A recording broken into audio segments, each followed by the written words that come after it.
Hello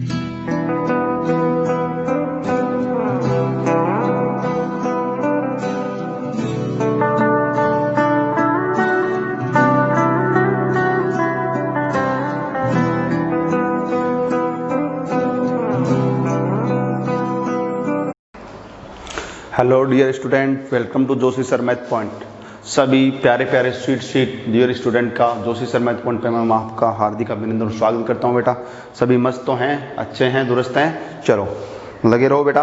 और आज अपन लेकर आए 10th क्लास में अपन कर रहे थे 3.5 और 3.5 में बेटा अपन जो क्वेश्चन नंबर 2 के सभी पार्ट हमने कर लिए थे और उसमें आपने देखा कि श्रीधराचार्य सूत्र जिसको अपन द्विघाती सूत्र बोलते हैं उसके द्वारा हमने द्विघात समीकरण को हल करना सीखा था। तो आप समझ पा रहे होंगे कि हमने तीनों विधियां, गुणनखंड विधि, फैक्टर मेथड और दूसरी हमने पूर्ण वर्ग विधि जिसको अपन कंप्लीट परफेक्ट स्क्वायर अपन इसको बोल सकते हैं, तो परफेक्ट स्क्वायर मेथड है उससे भी हमने कर लिया था। और तीसरी विधि जो अभी हमने पहले लास्ट क्लास के अंदर की थी वो श्रीधराचार्य द्विघाती सूत्र जिसको अपन बोलते हैं क्वाड्रेटिक फॉर्मूला बोलते हैं, उससे हमने कर लिया था। ठीक है, चलो तो दोनों क्वेश्चन हमने कर लिए थे, दूसरे क्वेश्चन के सभी पार्ट कर लिए थे। इसमें क्वेश्चन नंबर 3 करते हैं। अब ये क्वेश्चन नंबर जो 3 मतलब आगे के जो क्वेश्चन है बेटा ऐसे हैं जिसके अंदर अपने को इक्वेशन खुद को बनाना पड़ेगा, जबकि दूसरे क्वेश्चन जो था उसमें अपने पास इक्वेशन बनाया हुआ था, अपने को भी कोई ना कोई विधि जो भी कहा गया उस विधि से उसको सोल्व करना था। ठीक है, चलो क्वेश्चन क्या बोल रहा है वो बता देते हैं। दो ऐसी क्रमागत विषम धनात्मक पूर्णांक, ये क्या कह रहा है, दो ऐसी, जो कह रहा मैं बोल रहा हूं, दो ऐसी क्रमागत धनात्मक विषम पूर्णांक ज्ञात कीजिए जिनके वर्गों का योग 290 हो। पूर्णांक ज्ञात कीजिए जिनके वर्गों का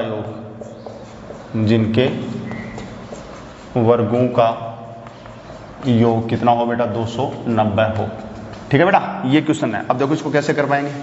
सबसे पहले तो आपको ये समझना है कि ऐसी दो क्रमागत धनात्मक दो लेनी है अपने को क्रमागत धनात्मक विषम पूर्णांक। पहली बात तो क्रमागत का मतलब होता है लगातार, कॉन्जुगेटिव जिसको बोलते हैं, सक्सेसिव जिसको बोलते हैं, लगातार। ठीक है, और विषम भी होनी चाहिए। ठीक है, तो दो लेनी है अपने को। तो पहले इसको ऐसे आप ले लीजिए कि लेट का मतलब बेटा माना, लेट का मतलब क्या होता है, माना दो क्रमागत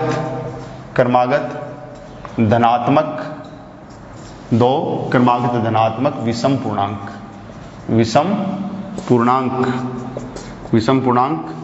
अक्ष व अक्ष प्लस 2 है। अब कई बच्चे ये सोच रहे हैं कि सर आपने एक अक्ष लिया कि और अक्ष के बाद में तो लगातार अक्ष प्लस 1 आता है अक्ष के बाद में। तो एक चीज का बताएं बेटा, आपको ध्यान देंगे, जैसे मैंने लिखा 1 फिर लिखा 2 3 4, अगर ये 1 विषम है, इस चीज को विषम किसे कहते हैं, जिसमें 2 का भाग पूरा नहीं जाए। ठीक है, which numbers not divisible by 2 is called odd numbers, यानी कि विषम पूर्णांक बोलते हैं इसको अपन, ओड नंबर्स बोलते हैं, विषम पूर्णांक इंटीजर बोलेंगे। तो देखिए ये मान लो विषम है तो फिर उससे जस्ट आगे वाला तो सम आएगा, एक छोड़ करके फिर आगे वाला विषम आएगा। तो अगर आपने अक्ष को आपने विषम धनात्मक पूर्णांक मानी यानी विषम संख्या ली है, तो अक्ष में आप अक्ष प्लस 1 जोड़ेंगे, जस्ट 1 जोड़ेंगे आगे वाला, तो वो विषम संख्या नहीं आएगी, वो सम संख्या आएगी। एक विषम के बाद में सम आती है, फिर सम के बाद में विषम आती है, फिर विषम के बाद में सम आती है, अल्टरनेट रूप से आती है। ठीक है, तो ये अगर आपने अक्ष को आपने विषम माना है तो अक्ष प्लस 1 सम होगी, फिर अक्ष प्लस 2 एक और उसमें 1 जोड़ेंगे तो अक्ष प्लस 2 होगा, वो क्या होगी, फिर से विषम होगी। इस बात को समझ रहे हैं आप? ऐसे समझे कि ये विषम है तो फिर अक्ष प्लस 1 ये सम है, ये विषम सोचिए, यहां से स्टार्ट किया आपने विषम से किया तो ये क्या बनेगी, सम, फिर अक्ष प्लस 2 एक और इसमें 1 जोड़ दिया तो ये फिर से क्या बन जाएगी, विषम बन जाएगी। तो इसके बाद में दूसरी विषम यही तो आई, ये तो सम हो गई, तो ये आई, तो अक्ष 1 अक्ष और अक्ष प्लस 2 ये होगी। बात समझ में आ गई आपको? अब आप लिखेंगे प्रश्नानुसार। अब प्रश्न के अनुसार आपको समीकरण बनाना है। क्या कह रहा है, ये जो दोनों आपने लिए उनके वर्गों का योग 290, तो ये जो संख्या ली आपने अक्ष उसका वर्ग, इस वर्ग का मतलब स्क्वायर लगा दो। ठीक है, और ये इसका वर्ग क्या लिखेंगे, तो अक्ष प्लस 2 के ऊपर क्या लगा दो, स्क्वायर लगा दो। वर्ग कर दिया दोनों का, वर्गों का क्या कर दो, योग यानी जोड़ कर देंगे। प्रश्न जैसा कह रहा वैसा मैं कर रहा हूँ, दोनों के वर्गों का योग, दोनों के स्क्वायर करके उनका योग बराबर किसके कर दो, 290। ये मैं नहीं कह रहा हूँ, जमाना कह रहा है, जमाने का मतलब क्वेश्चन बोल रहा है। ठीक है, तो क्वेश्चन के अकॉर्डिंग हमने इसको इक्वेशन को बना लिया। इसको सिंप्लीफाई कर लेंगे तो देखिए बेटा, अक्ष का स्क्वायर आ गई है प्लस a प्लस बी का होल स्क्वायर। कैसे खोलते हैं, मैं साइड में यहाँ पे बता देता हूँ, यहाँ पे बता देता हूँ। अगर आपको दे दे a प्लस बी का होल स्क्वायर तो कैसे खोलते हैं बताओ, आप लिखते हो A square plus 2ab plus B square, ऐसे तो खोलते हैं ना, ये तो 9th क्लास में आपने सीखा है यार सर्व समीकरणों के अंदर, ठीक है। तो a प्लस बी का होल स्क्वायर यानी A square plus 2ab plus B square, तो ये a है ये b है, होल स्क्वायर खोलो तो फर्स्ट का स्क्वायर यानी कि x स्क्वायर प्लस 2 गुना फर्स्ट और सेकंड, तो 2 इंटू फर्स्ट आपके पास x इंटू सेकंड आपके पास। इसको थोड़ा सा अपन इधर कर लेते हैं ताकि आपको आप देख पाए आराम से। यहाँ से स्टार्ट कर देते हैं, तो देख पा रहे हैं ये आ गया x स्क्वायर प्लस, अब इसका स्क्वायर करें तो x स्क्वायर आ गया प्लस 2 इंटू ए का मान आपके पास x इंटू बी का मान आपके पास 2 प्लस बी स्क्वायर, तो 2 का स्क्वायर, ये फॉर्मूले में बराबर 290 है, मतलब इस फॉर्मूले में होल स्क्वायर में लगा दिया, ठीक है बेटा। यहाँ कर लेते हैं, चलो आगे आप अच्छी तरह समझ पाए इस चीज को। अब देखिए आगे क्या करेंगे इसको अपन, एक्स स्क्वायर को तो दोनों एक जगह हो जाएंगे, दोस्त हो गए, एक्स स्क्वायर वाले दोस्त होंगे, एक्स वाले दोस्त होंगे, बिना एक्स वाले के साथ दोस्त होंगे, सजातीय एक जाति वाले दोस्त होंगे, ठीक है। तो इनका हिसाब किताब हो गया, इनका गुना करें, देखो 2 को 2 से गुना करेंगे 4 और x आ गया, तो इसको पहले लिख देता हूं मैं, 4x आ गया प्लस 2 के ऊपर स्क्वायर, तो खुद 2 को 2 से गुना करेंगे 4 आएगा, और बेटा बराबर कितना आ गया 290। इस 290 को इधर लाओ तो आप देख पा रहे हैं 2x स्क्वायर प्लस का ये 4x है ही अपने पास, इसको इधर लाएंगे तो प्लस का 4, ये इधर आकर के माइनस का 290 हो जाएगा, बराबर 0 हो जाएगा, ठीक है। या 2x स्क्वायर प्लस का ये 4x, अब 4 इसमें कम कर दो 290 में, प्लस का माइनस कटेंगे तो माइनस का कितना बचेगा 200 और 86 बचेंगे, 4 कम कर दो इसमें आप, ठीक है, इक्वल टू क्या हो गया 0 हो गया। देख पा रहे हैं बेटा, इस पूरे में 2 का भाग लग रहा है तो 2 का भाग दे दो तो ये आ जाएगा x स्क्वायर प्लस 2 का भाग देंगे 2x माइनस 2 का भाग इसमें देंगे तो 1 4 3 इक्वल टू क्या हो गया 0। इतना समझ में आ गया बेटा। एक चीज देखो बेटा, 11 को 13 को गुणा करते हैं, अगर देखो किसी विधि से कर सकते हो, अगर आपको याद नहीं आए समझ में नहीं आए तो पूर्ण वर्ग विधि से कर लो। अब देखो इसमें है ना, इसमें कोई विधि का नाम नहीं लिखा है, इसने तो कहा है कि 2 क्रमागत लगातार विषम पूर्णांक से ज्ञात करने हैं जिनके वर्गों का योग 290 होना चाहिए। अब यहाँ पे इस द्विघात समीकरण में ये x स्क्वायर का पद आ गया, x का पद आ गया, अतरिक्त पद आ गया अपने पास, तो इसको सरल करने के लिए आपको जो विधि आसान लगती है, मैंने 3 विधि बता दी है, चाहे फैक्टर वाली से करो, चाहे गुणनखंड विधि से जिसको अपन बोलते हैं, और दूसरी आपको बताई पूर्ण वर्ग विधि बताई थी, और तीसरी मैंने बताया द्विघाती सूत्र, किसी से कर लो कोई गलत नहीं करेगा। अब आपको जो आसान लगे उस विधि से इसको कर लो आप, ठीक है। तो चलो मैं गुणनखंड विधि से करूं क्या, कैसे करें, गुणनखंड से कर ले। तो 11 को 13 से गुणा करेंगे, गुणनखंड विधि क्या है, बार बार को गुणा करेंगे, 1 को 143 से गुणाएंगे, बाहर वाले को तो 143 आएगा। अब 2 संख्याएं सोचो जिनको गुणा करने पर 143 है, तो 11 को 13 से गुणा करके तो 11 3 33, 3 11 11 14 143 आ गया, और इनको आपस में जोड़े घटाए तो बीच वाला बढ़ना चाहिए, तो 11 13 में से 11 कर दो तो घटा दो तो 2 बच गया, बिल्कुल बैठ गया। तो यही कर दो फिर अपने, तो टुकड़े क्या कर देंगे x स्क्वायर, टुकड़े क्या हो इसके 13 और 11 हो गए, तो एक तो लिख दो 13 अक्ष लगा दो इसके, और 11 अक्ष लगा दो इसके, और ये लास्ट वाला ऐसे कैसे लिखना बताया था, इक्वल टू 0। पहला और लास्ट वाला गुणनखंड विधि में ऐसे लिखना बताया था, और बाहर वाली संख्याओं को गुणा करके जो आती है ऐसी 2 संख्याएं सोचनी बताई थी। 143 तो एक तो 1 को 143 से गुणा करें तो 143 आएगा, लेकिन 143 में 1 जोड़ने पर 144, घटाने पर 142, जो भी बीच वाला नहीं बनेगा, इसलिए टुकड़ा नहीं हो सकता। लेकिन 11 13 हो रहा है तो मैंने टुकड़े लिख दिए, इसके अक्ष लगा तो अक्ष लगा देंगे। अब आपको प्लस का 2 अक्ष बचाना, इसको प्लस कर दो, इसको माइनस कर दो, ताकि प्लस के 13 में से माइनस के 11 जाएंगे तो प्लस के 2 अक्ष बच जाएंगे। इसको देख करके चिन्ह लगाना बताया था, समझाया था, क्योंकि अब ये इसमें मैं टाइम नहीं लगाऊंगा क्योंकि काफी कर चुके अपन। अब इन दोनों में कॉमन लेना, तो आप देख पा रहे हैं अक्ष कॉमन, अक्ष का भाग देंगे, जो कॉमन है तो उसका भाग देते हैं, अक्ष का भाग देंगे तो प्लस में प्लस का देंगे प्लस आएगा, अक्ष का भाग देंगे अक्ष बचेगा। अब इस प्लस का भाग प्लस में देंगे तो क्या आएगा प्लस, पहले चिन्ह का भाग देना है, अक्ष का भाग देंगे, इसमें अक्ष कट जाए कितना बचेगा 13, कोष्टक बंद कर दो। यहाँ जो चिन्ह है वो चिन्ह लगाना बताया था आपको। फिर यहाँ संख्या देखो और यहाँ देखो, दोनों में अक्ष है क्या, नहीं है। 11 का भाग इसमें जाएगा, इसमें जा रहा है तो 11 का कॉमन ले लो, माइनस का माइनस में देंगे प्लस, 11 का भाग दो, 11 कट गया क्या बच गया अक्ष, माइनस का माइनस में भाग देंगे प्लस, और 11 का भाग इसमें दो तो 11 1 कम 11 है, 3 बचेगा, 11 33 13 आ जाएगा, कोष्टक बंद इक्वल टू 0। तो ये सेम आ गए तो समझो कि सही रास्ते पे आप चल रहे हो। तो या लगा करके ये जो सेम आया है अक्ष प्लस 13, मैंने कहा था कि एक कोष्टक में लिख लिया करो, और दूसरा कोष्टक लगाकर बाहर वाले को लिख दो, बाहर वाला अक्ष है और ये बाहर वाला माइनस का 11 है, और कोष्टक बंद इक्वल टू 0। देख पा रहे हैं, ऐसे तो करते थे और क्या करते थे, गुणनखंड विधि में बहुत सारे हमने ट्यूशन किए है ना, और ऐसे ही किए हमने। तो ये सारा रास्ता, ये जो सारे एफर्ट जो हैं, ये तरीके तो अपन कर चुके हैं पहले, तो गुणनखंड करना आ गया समझ में। अब इसको सरल करके अपन मान निकालते हैं। इधर मिटा दो बेटा, इसको मिटा देता हूं, देखो इसको यहाँ पे मिटा देता हूँ, ठीक है, इतना मिटा देते हैं। अब देखिए इसको अपन करें फिर क्या कैसे करते थे, यदि अपन क्या करते थे, यदि 2 कोष्टक आ गए, पहला कोष्टक अक्ष प्लस 13 इसको 0 के बराबर लेते थे, और दूसरा अक्ष यदि दूसरा ब्रैकेट अपने पास अक्ष माइनस 11 इसको 0 के बराबर, अलग अलग 0 के बराबर लेते थे। पहले वाला दोनों आगे, अब इसको 0 के बराबर लिया तो x इक्वल टू कितना आएगा, इधर ले जाएंगे तो माइनस का 13 हो जाएगा, x का वैल्यू निकाल उधर जाए माइनस का 13 आ जाएगा, और इसमें करेंगे तो x इक्वल टू कितना आ जाएगा, इसको उधर ले जाओ तो प्लस का 11 हो जाएगा। ठीक है, तो ये तो हो नहीं सकता। क्यों नहीं हो सकता? क्योंकि आपने धनात्मक का मतलब प्लस की संख्या मानी थी, तो ये विषम संख्या 13 विषम संख्या होती है, लेकिन ये ऋणात्मक है, माइनस की है, तो माइनस की हमने मानी ही नहीं थी, हमने तो कहा था कि धनात्मक होनी चाहिए, तो ये तो नहीं हो सकता, ये तो असत्य है, ये तो असत्य है, ये नहीं हो सकता।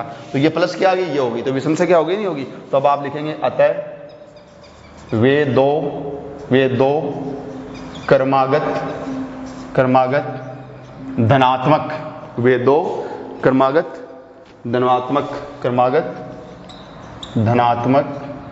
विषम पूर्णांक।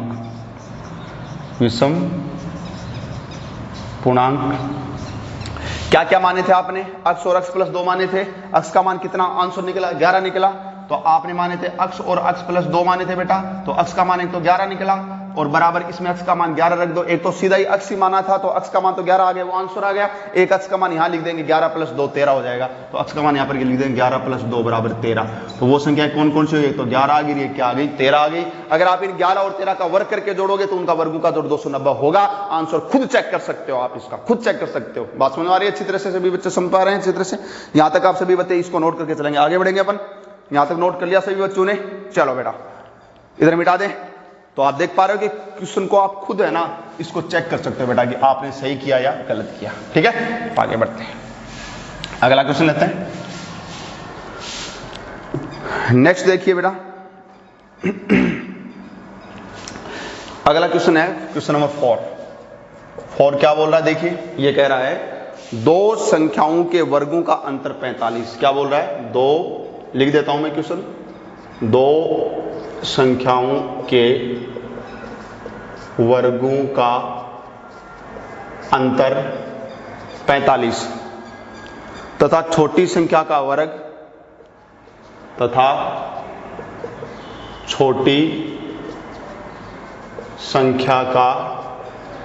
वर्ग बड़ी संख्या का 4 गुना है।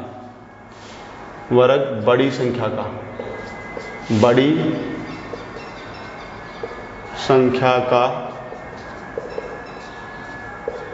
4 गुना है। तो वे दोनों संख्याएं ज्ञात करो। दोनों संख्याएं ज्ञात करो। ये भी बहुत शानदार क्वेश्चन है। अब देखिए बेटा इसको समझना पड़ेगा अपने को कि इसको कैसे कर पाएंगे, क्या एफर्ट अपन लगा पाएंगे, इस चीज को अपने को समझना पड़ेगा। मिटा देते हैं इसको।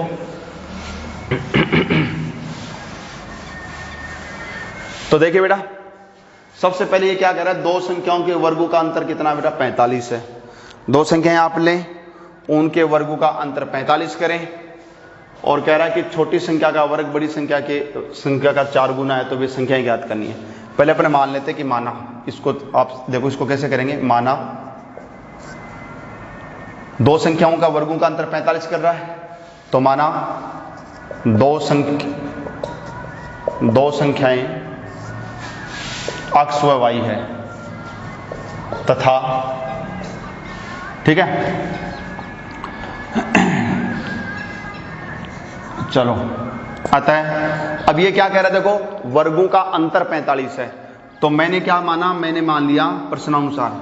अतः प्रश्नानुसार क्या, वर्गों का अंतर, तो पहले वर्ग करो तो x का स्क्वायर ही हो गया, और y का वर्ग क्या हो जाएगा, y स्क्वायर हो जाएगा। वर्गों का अंतर यानी माइनस कर दो, वो दोनों का वर्ग कर दिया, अंतर यानी माइनस कर दिया, और बराबर कितने के कर दिया, 45 के। समीकरण नंबर क्या कर दिया, पहला कर दिया। इस बात को समझ में आ गया सभी को? वर्गों का अंतर बराबर 45, वर्ग करके और अंतर करके यानी घटाना, अंतर यानी घटाना होता है, योग यानी जोड़ना होता है, और बराबर 45 के कर दिया। लेकिन एक चीज का समझना पड़ेगा, आपने पहली संख्या के वर्ग में से दूसरी संख्या का वर्ग का अंतर घटाया और फिर 45 बताया है। इसका मतलब बड़ी कौन सी हुई, तो बड़ी यही तो हुई ना कि इसके वर्ग में से इसके वर्ग को घटाया, तो जो 45 प्लस का बच रहा है, मैं बड़ी संख्या के वर्ग में से छोटी संख्या के वर्ग को घटाऊंगा तो प्लस का बचेगा 45।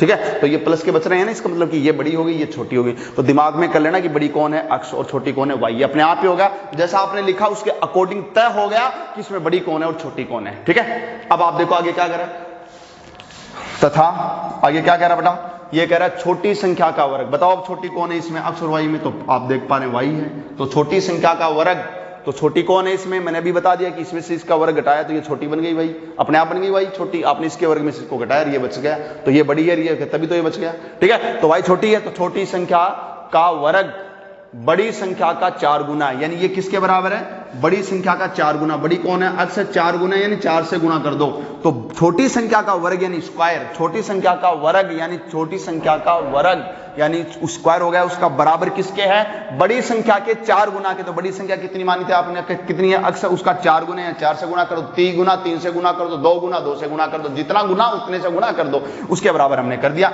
समीकरण नंबर 2।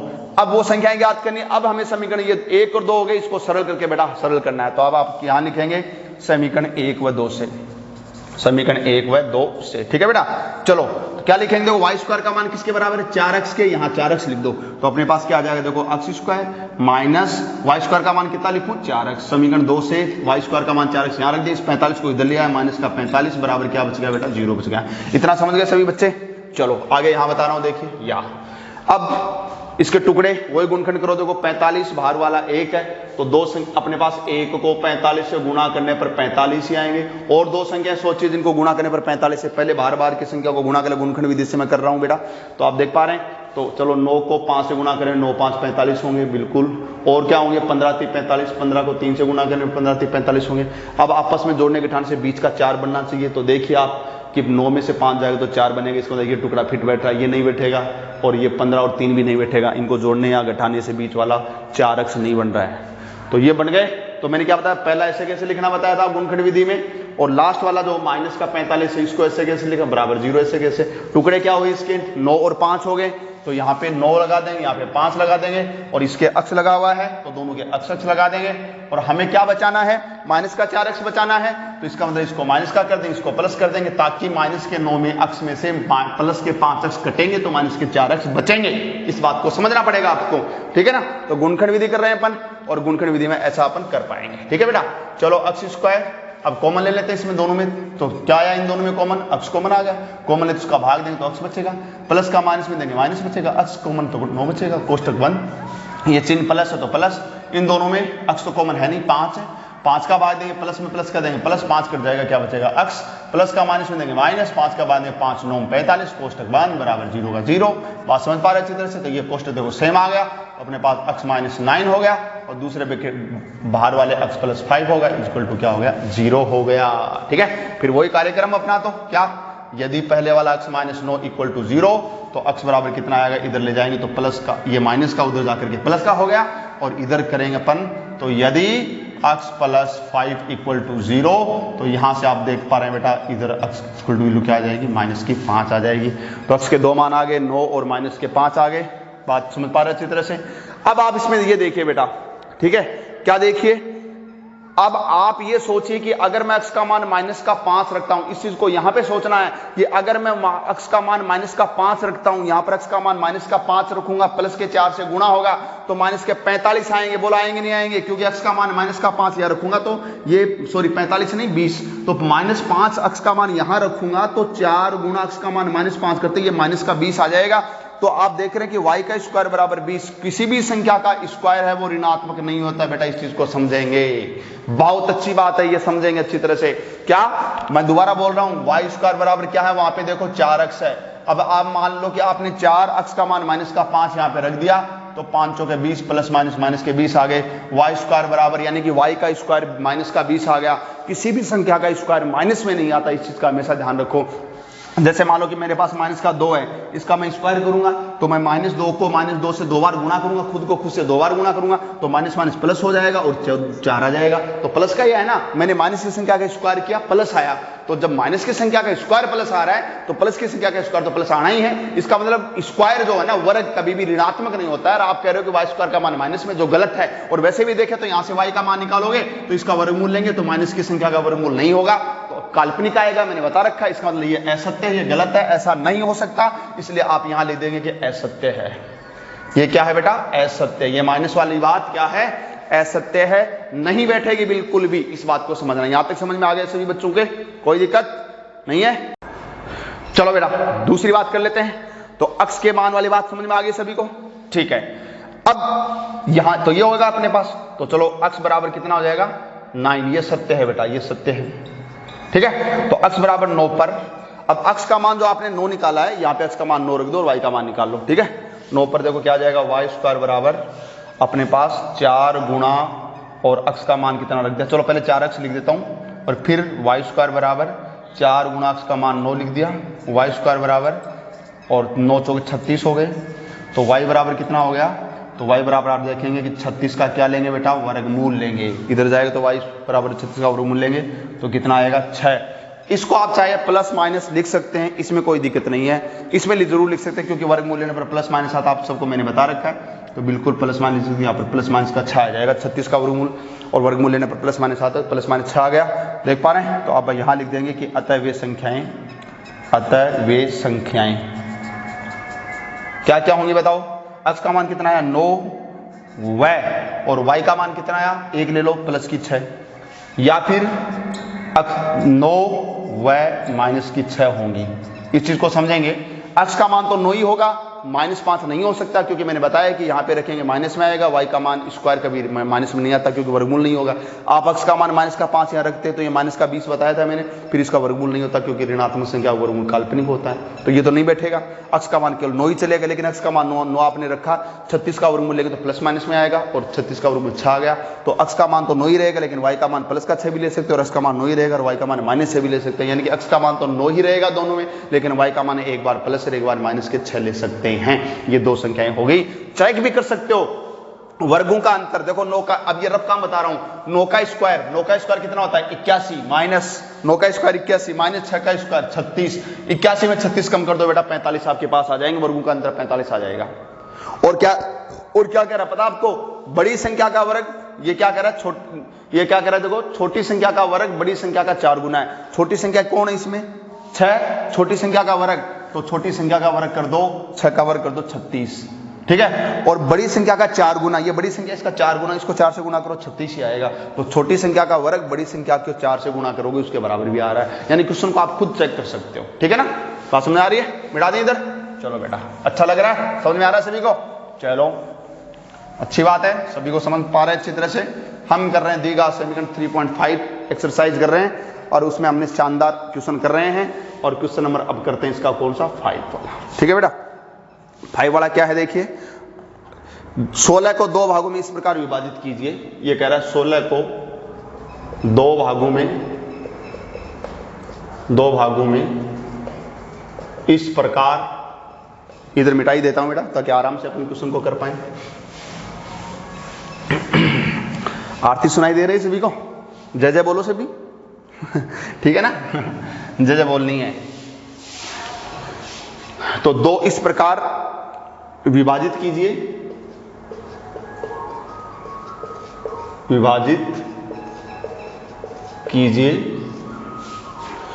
कि बड़े भाग के वर्ग का,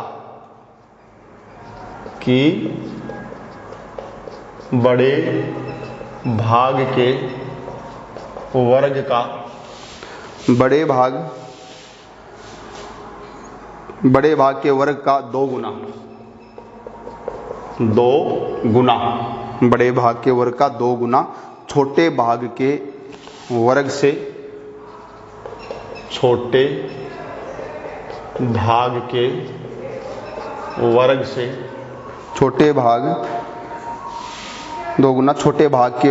164 अधिक है, 164 क्या अधिक है। ये क्वेश्चन है बेटा, देखो इसको अपन करेंगे, अधिक है, ये क्वेश्चन बना है। अब देखो क्वेश्चन को समझो आपको खुद को बेटा इसको समझना पड़ेगा कि कैसे इसको अपन बनाएं। तो देखिए इसमें पहले लिखेंगे माना, इसको कैसे करेंगे, माना 16 का बड़ा भाग अक्स है। बेटा आपको 16 के 2 टुकड़े करने हैं, 16 को 2 टुकड़े में तोड़ना है, एक बड़ी संख्या में तोड़ना है, एक छोटी में तोड़ना है। आपने बड़ा भाग मान लिया अक्स है, अतः छोटा भाग, तो छोटा भाग क्या हो जाएगा बताओ, 16 माइनस अक्स। बताओ क्यों होगा, अरे भैया जब 16 को तोड़ना है, 16 में से आपने एक संख्या मान ली, बड़ी मान ली अक्स, तो 16 में से बड़ी संख्या अक्स है, उसको घटाओगे तो छोटी तो बचेगी, छोटा भाग बचेगा। तो आपने बड़ा भाग मान लिया 16 का अक्स, तो 16 में से बड़ा भाग जो अक्स है वो घटा दें तो कौन सा आ जाएगा, छोटा भाग आ जाएगा। जैसे मान लो कि मैंने मान लिया बड़ा भाग 9 मान लिया, तो 16 में से 9 घटाओगे तभी तो 7 बचेगा, छोटा भाग 7 बचेगा। अब इन दोनों का जोड़ 16 हो जाएगा। बात समझ पा रहे? तो ऐसे मैंने किया। अब मेरे को पता नहीं ना कि ये कितना है, तो हमने x माना, बड़ा भाग माना, 16 में से बड़ा भाग घटा दोगे छोटा भाग बच जाएगा। इतना समझ में आ गया? अब क्या कह रहा है ये देखिए, क्या इस प्रकार विभाजित कीजिए कि बड़े भाग के वर्ग का 2 गुना। अब प्रश्नानुसार करेंगे बेटा, प्रश्न के अनुसार, प्रश्नानुसार, प्रश्न अकॉर्डिंग टू क्वेश्चन। क्या कह रहा है? बड़े भाग के वर्ग का 2 गुना। पहले बड़ा भाग कौन है, x माना था, तो इसका वर्ग कितना हुआ, x स्क्वायर, उसका कितना गुना, 2 गुना। अच्छी तरह समझ लो समीकरण बनाना। बड़े भाग के वर्ग का 2 गुना, बड़ा भाग आपने x माना, उसका वर्ग x स्क्वायर, उसका 2 गुना, 2 से गुना कर दो। ठीक है, 2 गुना किसके बराबर है, तो बराबर क्या है देखो, छोटे भाग के वर्ग से। तो पहले ये छोटा भाग है उसका वर्ग करो, तो 16 माइनस x का होल स्क्वायर करो। छोटे भाग के वर्ग से कितना ज्यादा है, 164 अधिक है, तो अधिक है तो 164 जोड़ दो, कम है तो घटा दो। तो बड़े भाग के वर्ग का 2 गुना, बड़े भाग x माना, उसका वर्ग करके 2 से गुणा कर दिया, दुगुना 2 से गुणा, 3 गुना 3 से गुणा करते हैं, तो दुगुना बराबर किसके है, छोटे भाग के वर्ग से। 164 अधिक छोटे भाग का वर्ग करके प्लस कर दिया 164, यानी अधिक के लिए प्लस और कम के लिए माइनस। ठीक है, अब इसको सरल करेंगे। देखो तो एक काम करते हैं, इनको अपन लिख देते हैं 2x स्क्वायर बराबर, पहले इनको खोलो, कोई a माइनस बी का होल स्क्वायर खोलो, फर्स्ट का स्क्वायर 16 का स्क्वायर 256 आ जाएगा, फर्स्ट का स्क्वायर माइनस 2 गुणा फर्स्ट 16 गुणा सेकंड x। ये फर्स्ट ये सेकंड, सूत्र में माइनस वाले माइनस आता है, 2 सूत्र का आता है। ठीक है, और प्लस सेकंड का स्क्वायर, तो x का स्क्वायर कर दिया, और ये आपका 164 आ गया। सरल कर लें इसको, तो आप देख पा रहे हैं 2x स्क्वायर, ठीक है, बराबर 256, इनको गुणा कर 16 दूनी 32 माइनस के 32x आ गए, प्लस ये बेटा x स्क्वायर आएगा, और ये प्लस का अपने पास कितना आ गया 164 164। ठीक है, इन सबको इधर ले आओ एक बार, तो 2x स्क्वायर, इनको इधर लाएंगे, तो पहले इसको लिख देता हूँ, ये इधर आकर के माइनस का स्क्वायर हो जाएगा, प्लस का माइनस का हो जाएगा, ये इधर आकर के प्लस के हो जाएंगे 32x, और अपने पास ये जो प्लस के हैं ये भी माइनस के 256 हो जाएंगे, और ये प्लस के ये भी इधर आकर के माइनस के 164 हो जाएंगे, और बराबर क्या हो जाएगा बेटा 0 हो जाएगा। इतना समझ पा रहे हो सभी बच्चे? यहाँ तक किसी बच्चे की दिक्कत? No doubt. आगे बढ़े, चलो आगे देखिए बेटा, 2x स्क्वायर में से x स्क्वायर जाएगा तो 1x स्क्वायर बचेगा, या लगा करके लिख देंगे, और ये 32x लिख देते हैं, प्लस के 32x। बेटा माइनस माइनस के दोस्त होते हैं, इनको जोड़ दो, तो देखो कितना हो गया, 200 और 1 300 हो गए, इनको जोड़ दे अपन, 6 4 जोड़ करके देख लें, तो 6 4 0 हो गए, असल पाई 1 लग गई, और 6 5 11 12 का 2 असल पाई 1 लग गई, और 2 और 1 3 और 1 4 420 हो गए, तो माइनस के कितने हो गए 420 हो गए, बराबर 0 हो गए। कर लिया।